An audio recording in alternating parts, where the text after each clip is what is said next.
There is a law firm in Chicago, and I forget the name of it. It was in the IBM building on State. And they were sending their older attorneys out to pastor. And what did the older attorneys do? They got all together and sued the firm for age discrimination. And this is what they've done to me. And they won the suit. And just because you're older, as Warren Buffett and Charlie Munger, Larry Page, Sergey Brin, and others, doesn't mean you're forced out the door. And that's what they did to me. And it's a bunch of fucking bullshit. You reap what you sow. By doing that to me, then all these youth, in God's eyes, are going to be slaughtered when they die. So they just set it up that every generation below me will be put to fucking waste. And rightfully so. Their continuous fucking disrespect is unfucking holy. So, again, you'll see this on my Tumblr, but the hard-hitting fucking pastors of the past giving the kids a come-to-Jesus fucking moment, and the hard-hitting nuns. And they used to be, you get out of line and you would get your ass whacked.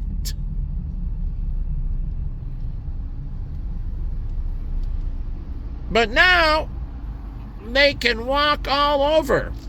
As I had with Nina, who was in the military, who became a firefighter in between. She was a personal trainer I worked out with. And her little boy, every time she went to discipline him, would pick up the phone and call 911 on her. It was insane. And she's like, well, there's no father in the household. The guy I got and had 2 kids with turned out to be a fucking deadbeat. She's a black mom.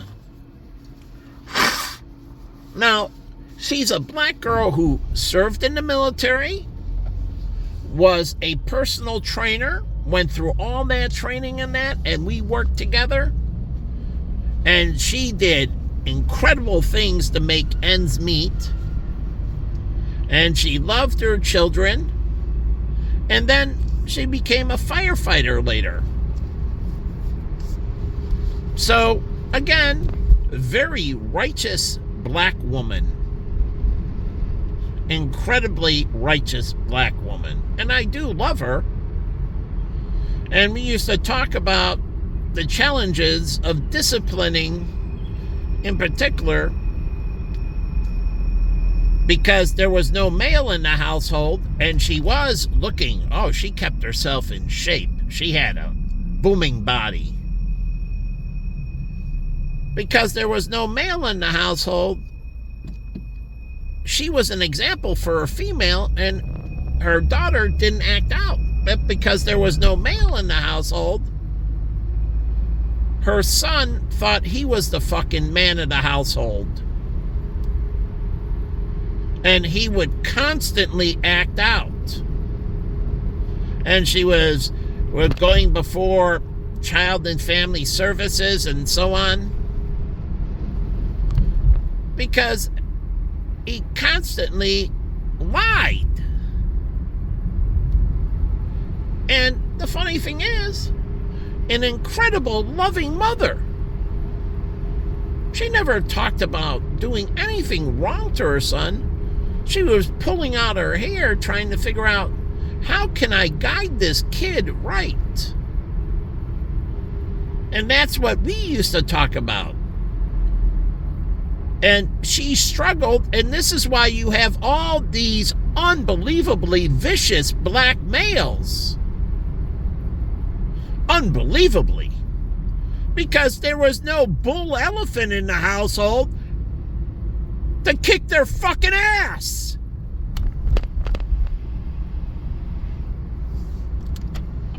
And so they start getting comeuppance really early. And I have a female who was served in the military that was a personal trainer that was in incredible shape. But her young male child would constantly challenge her.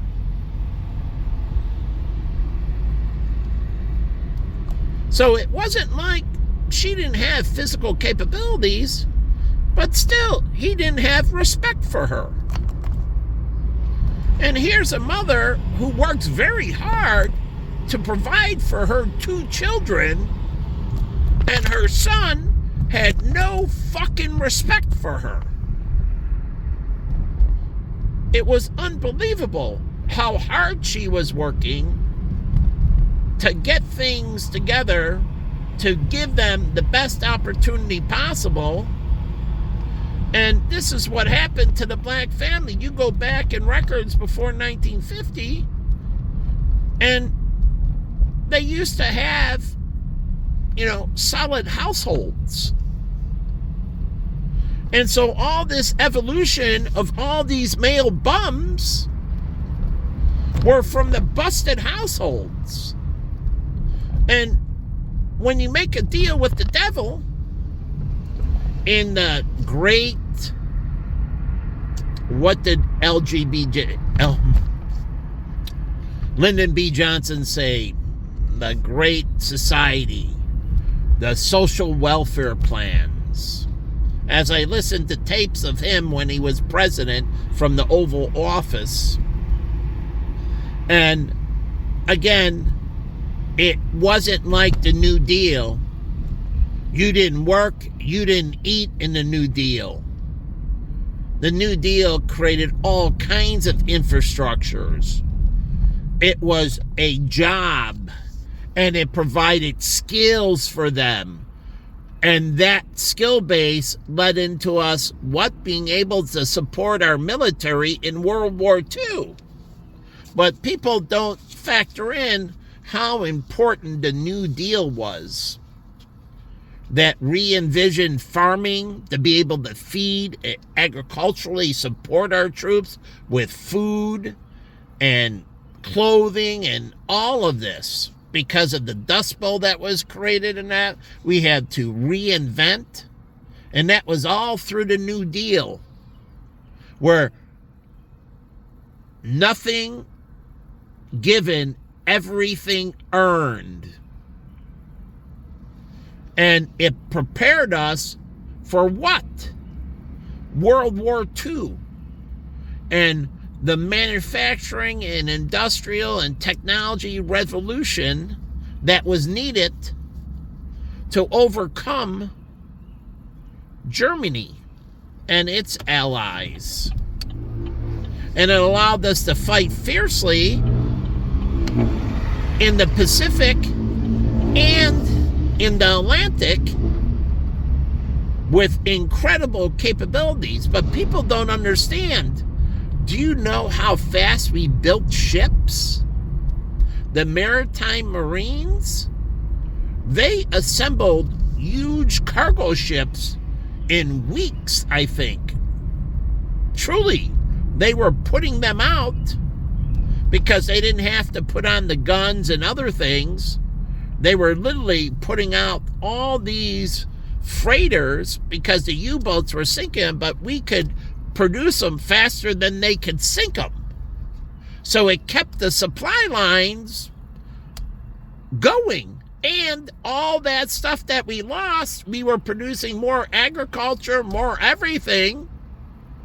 And even with it all getting sunk and destroyed, all the new ships coming out, because we were booming, because of the New Deal creating the work ethic that created the backbone that gave us the infrastructure to be able to win World War II. And then the 1950s, it was the greatest decade in U.S. history of prosperity. After the war ended, we we built out global corporations and everything. It was incredible. It was the greatest boom in U.S. history. But all backed by the New Deal. If you don't work, you don't fucking eat. So again, unlike Lyndon B. Johnson, his Great Society destroyed us in Vietnam and truly set up for terrorism, the cartels and terrorism, and he set up this sloth society that funneled into the great drug epidemics and abortion epidemics and explosion in LGBTQ and pedophiles and serial killers and all. That was that deal.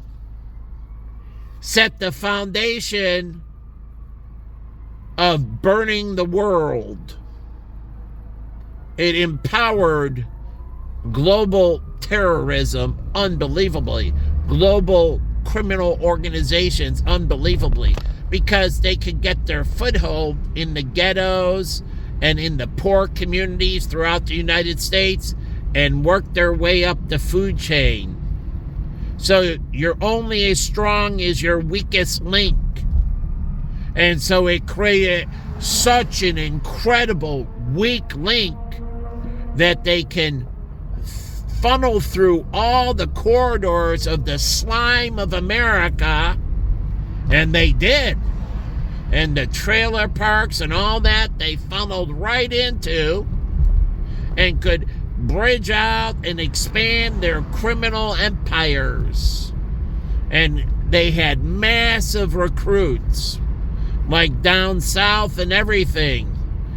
It was incredible. I went to school with a girl whose father was the head of the mafia in New Orleans. And she'd tell me about the interaction with them and the police and so on and so forth. But the whole point is, she was getting an education. And she was a beautiful girl, but she was getting a very good education. And the thing is, that's not the future he wanted for her. Why put her at risk? And this is what I've seen from them before. They want their kids not to be them. Because they see all their decay in their friends overdosing and getting killed and getting incarcerated and everything else. But that's what that created. It didn't create the Great Society.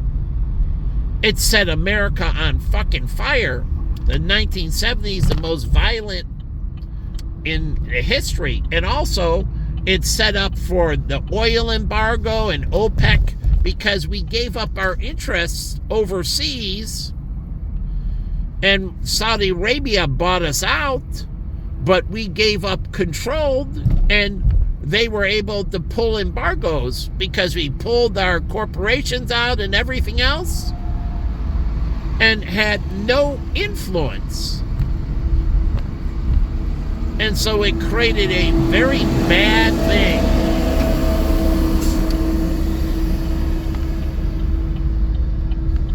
So, again, they're painting, and the fumes are stronger than shit.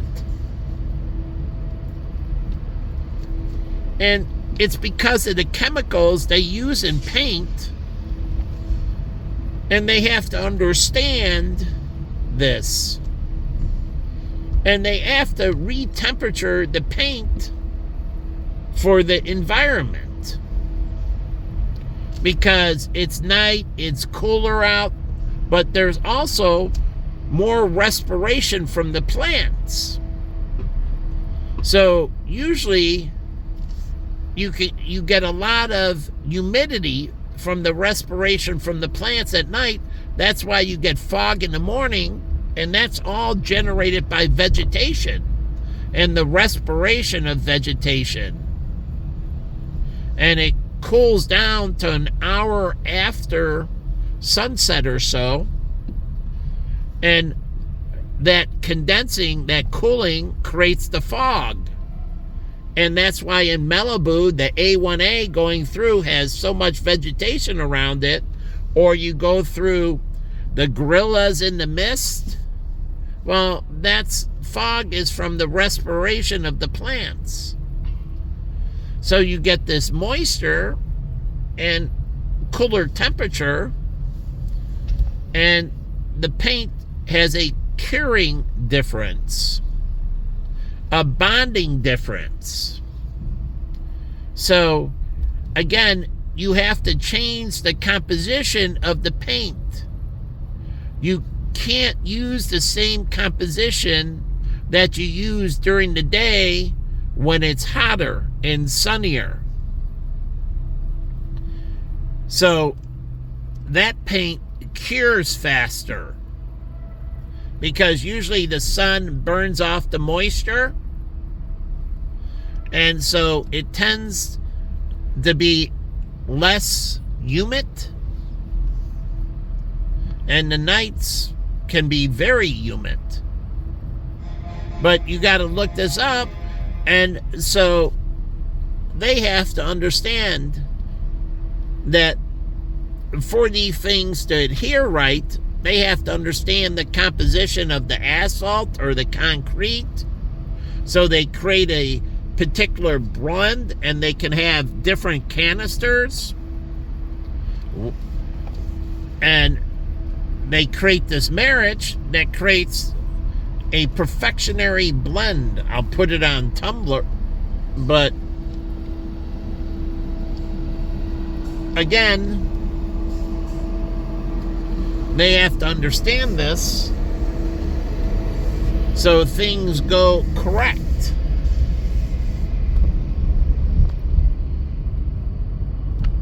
And again, doing these things and creating the proper things and creating perfection does matter. Because if not, then people suffer.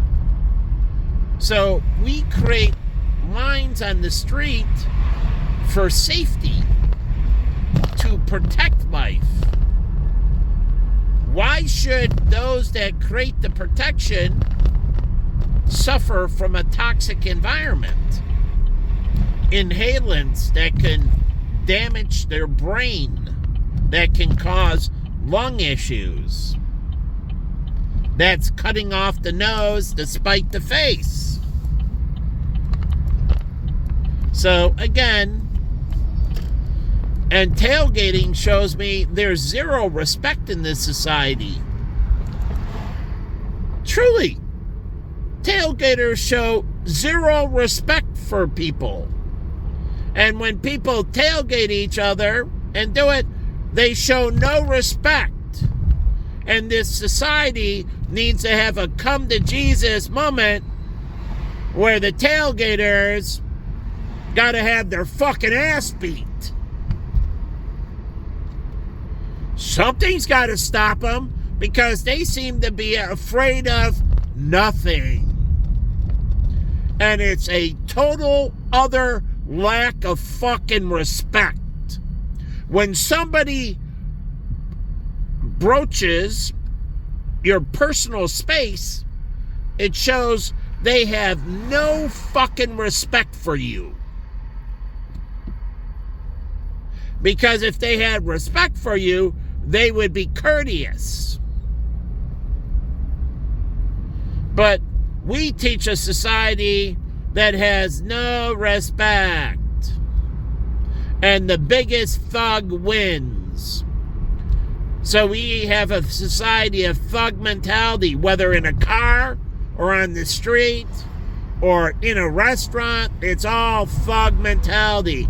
I'll shake my leg as fast as I want, whenever I want. I don't give a shit about the people around me. That's a thug. Like the fucking white trash male and female at the pizza place I was today. Fucking garbage. No fucking respect. Truly. And they have no respect because there's no consequences for the action. And so they just get away with it. And so when you create a vacuum where you don't have consequences, whether it's good or bad, you don't have consequences for action, like abortion. You take all the consequences away. Meaning, it's okay, kill the child. So you teach the woman that murder is a good thing. Literally, I did the numbers a long time ago, and I studied on euthanasia and all this, and those that do abortion, they're much more for disrespecting life. And so you teach that murder is okay, but somehow you say, don't murder me, but you're filth in comparison to the child. And so, again, God gives the child agape love where you've lost it. And so you desecrate the flesh, and the greatest desecration of the flesh is to kill the unborn. That is the single greatest fucking desecration of the flesh that you can do, is to kill the fucking unborn. But women haven't had a come to fucking Jesus moment.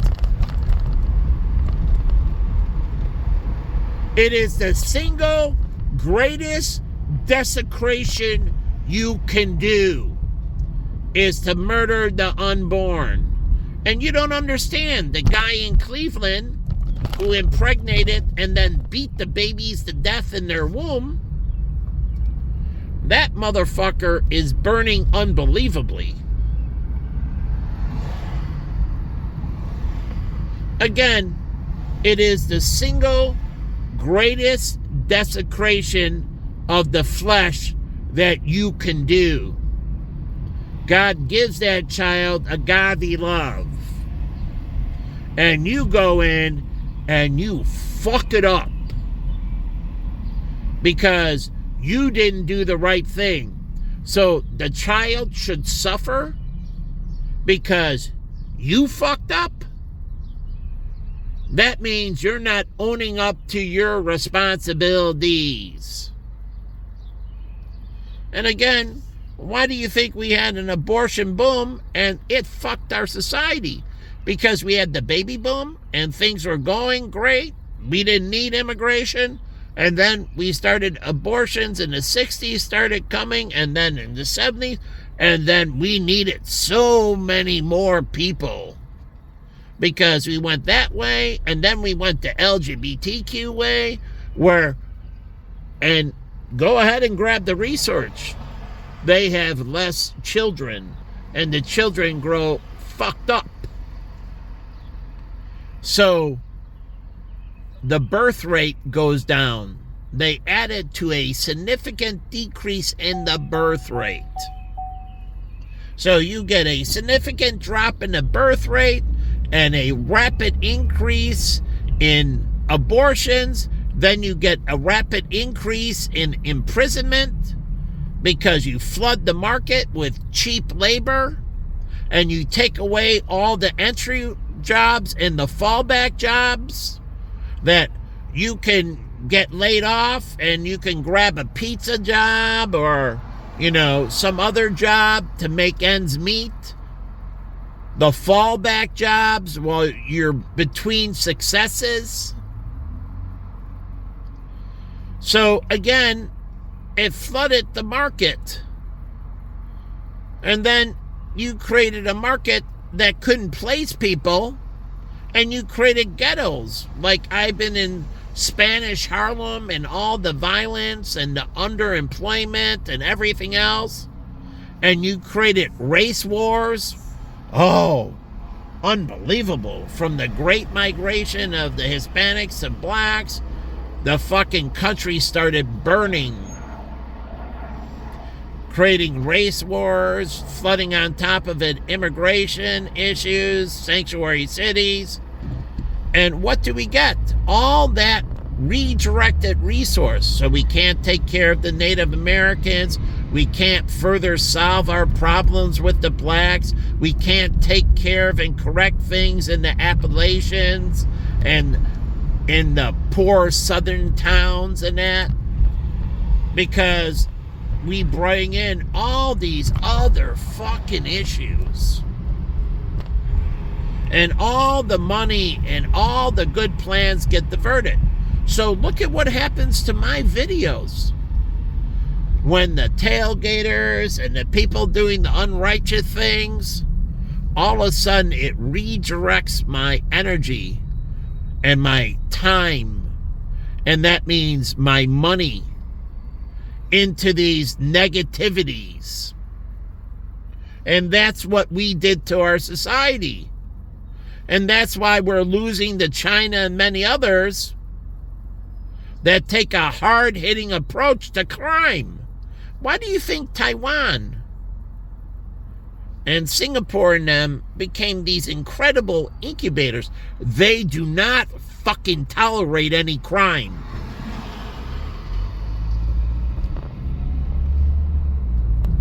They're very rigid.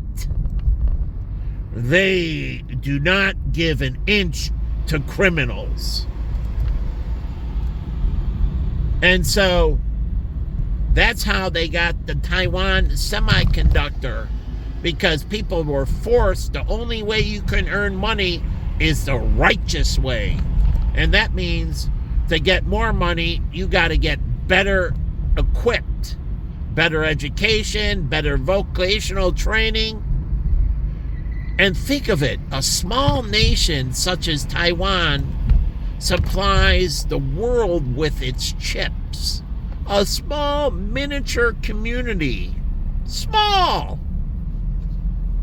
on an island, and they dominate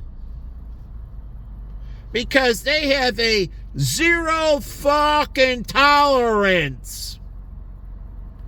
And the only way you can make your money, like they said, Taiwan street vendors had Michelin ratings for their food. Their street vendors had Michelin ratings. So supposedly the greatest street food in Asia. So again, when the only way is the righteous way, that forces the society to funnel upwards.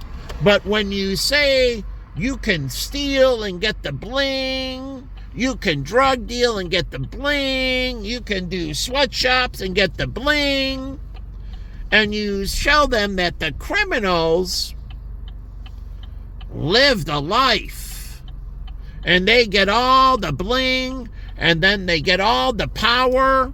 Oh yeah, the criminals, they're the big guys.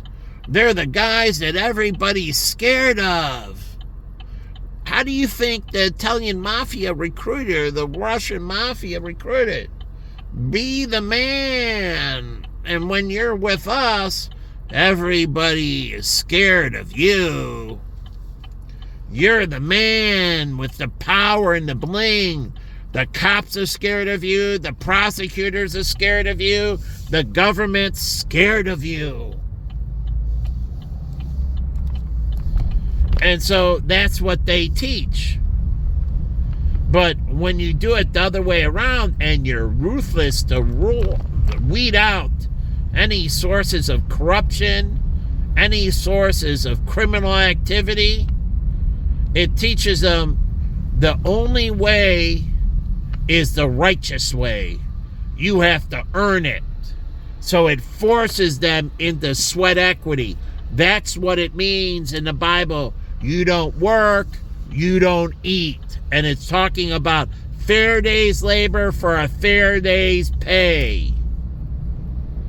And it tells you the only way they can get their daily bread is the righteous way. If you allow criminals to get their daily bread off of the sheep, then you will be put to waste. Another reason why God said, if you don't pay me, you die. Because paying me is respecting what I produce. That what I provide in my daily bread is meaningful and valuable. But when you do this and take away everything from me and strip me down and then terrorize me and belittle me and spit on me and threaten me, well, what message are you sending to God? That I deserve to be terrorized and not respected, and that people can threaten me and spit on me and curse me and do all of that. Wow. So does the church allow somebody to come in? And I've been going to church since I've been, 5, whatever, by myself. But again, I never saw anyone go into sanctuary and, do all this evil. And now we're not talking about the Muslims who cut off the priest's head in France in front of the congregation,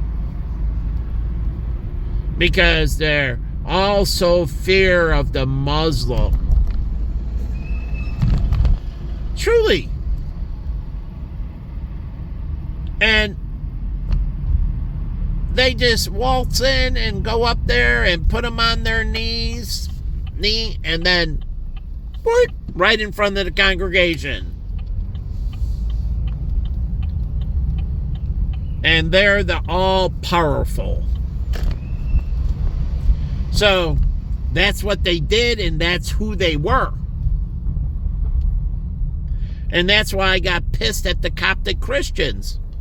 Now, they're Arab, and our country sits there and they take them on the beach in Libya. What did Obama do? They take them on the beach in Libya, a bunch of Coptic Christians, they line them up behind their masters, who they say they're the master, and then they slit their throats.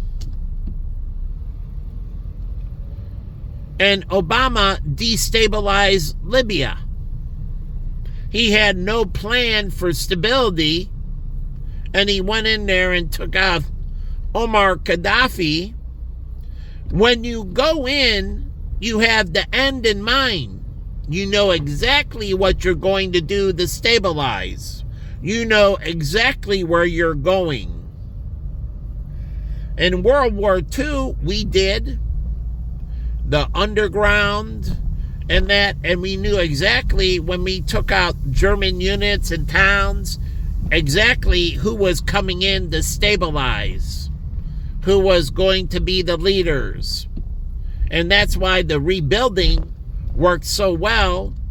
And just like in Japan and that, we implemented leadership very quickly and effectively, and we were able to rebuild Japan and Germany and everything else. But we went in with the end in mind. We already had who we were going to move forward with once the terms were signed. But we didn't do that in Syria, in Libya, and anywhere.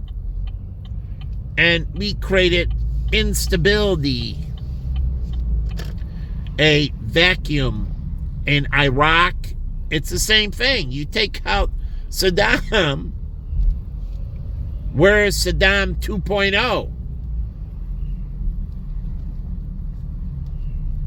So again, you have to stabilize, and then once stabilized, then you move to general elections. They have to win that seat.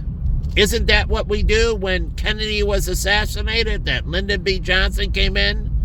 Immediately, because we have the end in mind. So if the president dies, boom, the vice president steps right up. So we don't have a power vacuum. So the country can move forward properly. So you have to have the end in mind, and you stabilize. What happened in Egypt when the military did the coup? The head of the military became president. And then once things were stabilized, after the Muslim Brotherhood was removed and things were stabilized, then he opened it up to free elections. He didn't tamper with it. If I want to stay president, I got to prove my worth. And he opened it up for him to be removed. They voted him in as president. So he got elected. But first you stabilize, and then you open it up for elections. And that person must earn their ability. If they want to stay in office, they have to prove their worthiness. And so we create these instabilities. That's not how military action in Somalia and all this under Clinton and everything, it is not the model. When you remove power, you must substitute power. So there is no vacuum. The vacuums create wars. When there's a clear secession to power, there is no war. That's why we have kings and queens. And when the king died in what? Britain, the queen reigned. It's how it's meant to be.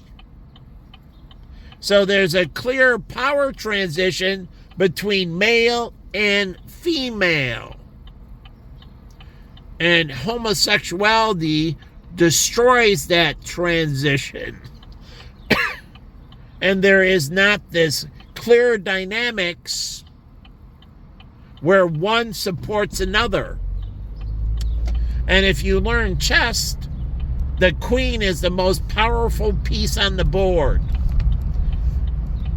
And the queen protects the king. That's how it's supposed to work. Where she can do all kinds of backdoor stuff, meaning all kinds of diplomatic action in that isn't in the public eye. Where the king is constantly in the public eye, and the queen can do subtle diplomacy. And the queen is a female.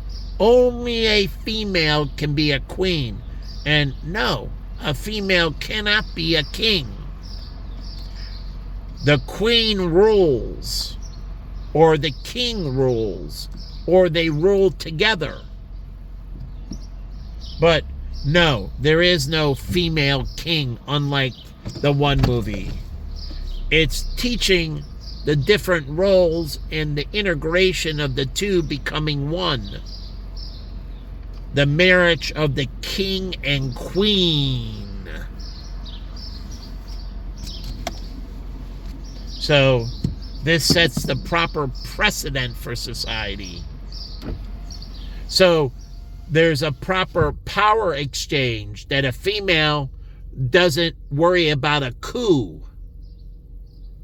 that if the king goes down, just like in Jordan, when the king died, the queen took over. There was no coup on the queen. The queen reigned. And the funny thing is, she was an American. So there was no power vacuum, and as far as I understand, she's not somebody to F with. She is not a pushover. She survived, handled refugees and many other things, and is a woman to be reckoned with. So just like Margaret Thatcher as Prime Minister of Great Britain, she was a fierce ally of the United States and Reagan. She was a big part of making things successful internationally. But I'll leave this video.